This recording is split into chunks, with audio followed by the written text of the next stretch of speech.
So, I crawled in. Once I was a few feet inside, I saw that the small and narrow space ended at another wall, one plastered with rotten wallpaper. It looked so old.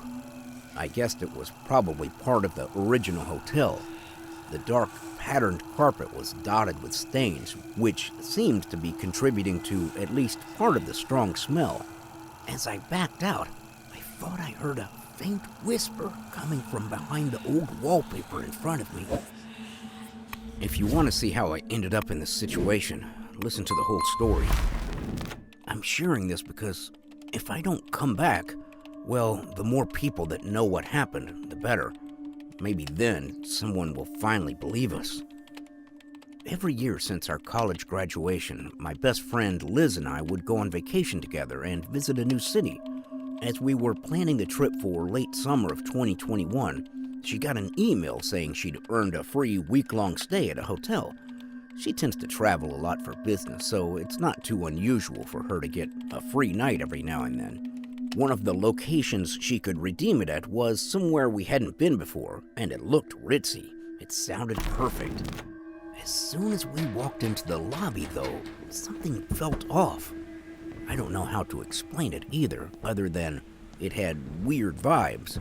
It looked like an old building that had been recently renovated, but with the bright colors, lights, and paintings, it felt like someone had just slapped a thin, cheery veneer over a decade's worth of caked-on misery.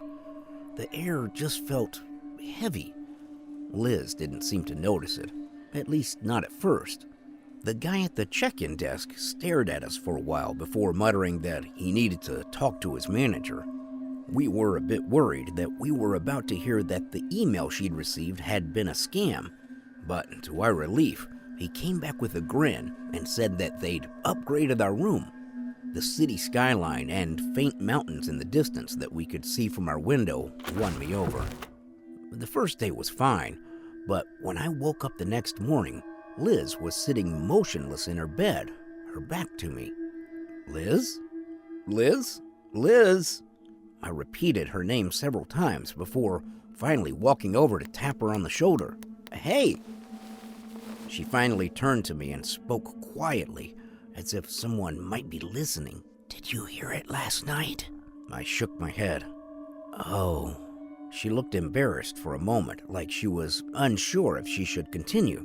I couldn't sleep, not with the scratching behind the wall. She whispered eventually.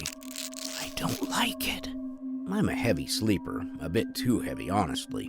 At home, where it's just me, I have to set multiple alarms to make sure I wake up on time for work, and I've literally slept through a fire alarm once. Luckily, it was a false alarm. Liz was the opposite. Every little noise would wake her, so she always tended to have a rough first night or two as she became accustomed to the new sounds of a place. I thought maybe after a couple nights she'd get used to it, or chalk it up to the building settling, especially in such an old place. I offered to ask for a different room, but she was worried they'd charge us. She said she'd just try and ignore it. The day before we were supposed to check out, though, she shook me awake, her eyes wide and frantic as she stood over me. She moved her nightstand aside and was pointing at a small door, 3 or so feet tall, that had been behind it. The door was odd-looking, dark wood with an antique knob, and stood in contrast to everything else in the bright and modern-looking room. Did you open it? She looked at me like I was out of my mind for even asking and backed away as I approached it, for good measure. I figured that once we looked, we'd both feel better. I was wrong. As I carefully pushed it open, the smell of rust and bleach hit me immediately. The narrow space was long. It went further back than my phone light could reach from where I stood, and after a few feet, it faded into blackness. Since it was only as tall and wide as the small door, I realized I'd have to crawl on my hands and knees to see how far it went back. I hate being in the dark, and I can't stand small spaces. But when I looked over my shoulder at Liz and saw the bags under her eyes, the expression on her face, I figured I owed it to her to at least take a look. So I crawled in. Once I was a few feet inside, I saw that the small and narrow space ended at another wall, one plastered with rotten wallpaper. It looked so old.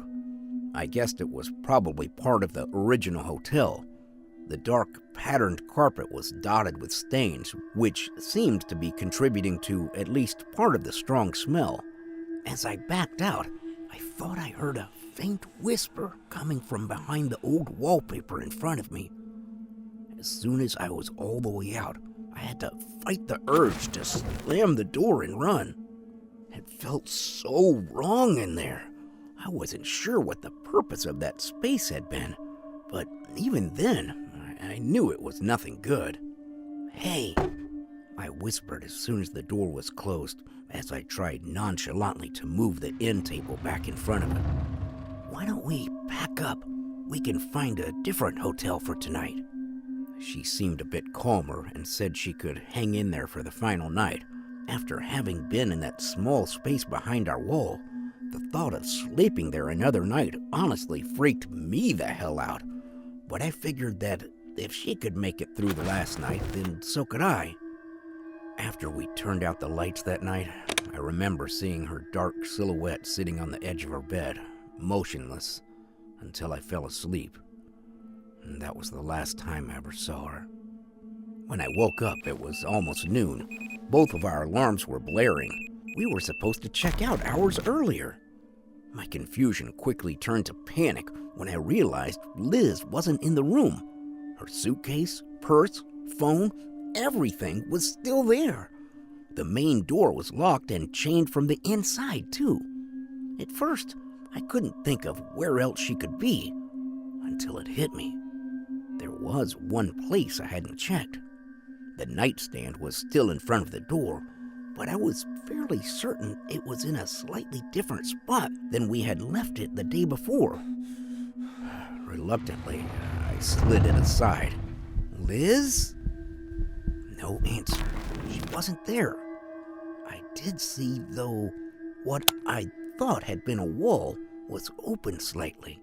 I pushed it tentatively and took a sharp breath when I saw it led into a tunnel.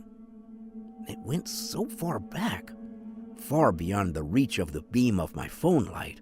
It looked endless. "Liz!" I got no response other than my own voice echoing back through the narrow space. I tried to tell myself that it would be okay. I had to go in, especially if Liz had gone there too. I took a deep breath, nudged the false wall all the way open as I entered. As I crawled on my hands and knees with my phone ungracefully held between my teeth, I tried not to look at the tight space and the pitch blackness as far as I could see in front of me, or picture what Liz would have been doing down there.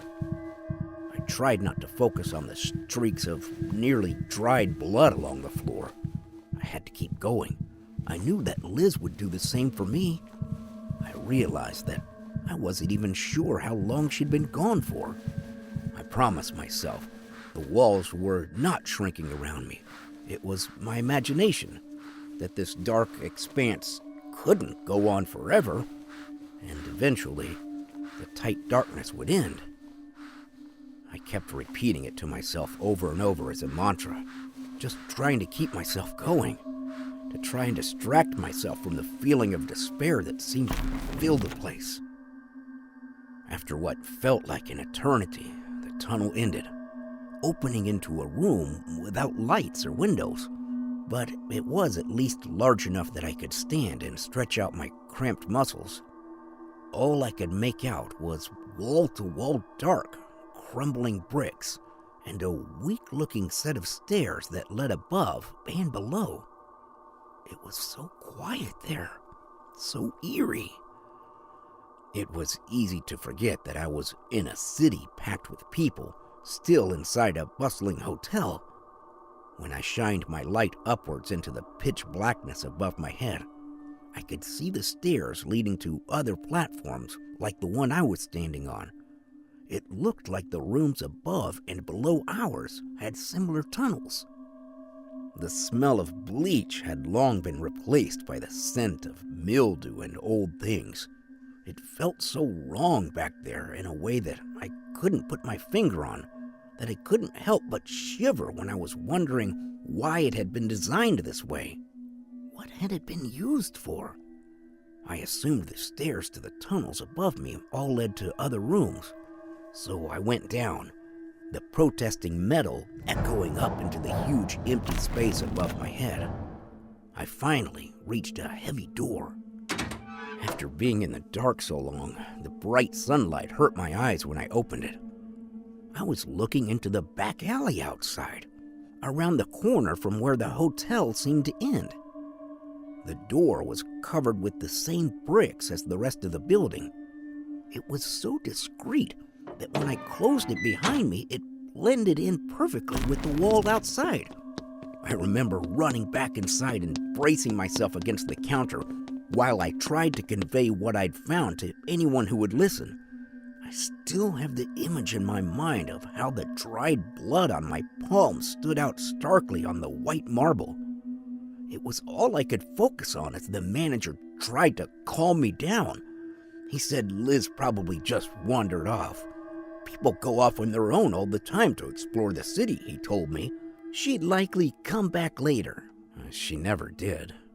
I was the one who called the police, and the officer who came out chatted casually with the hotel manager for a long time.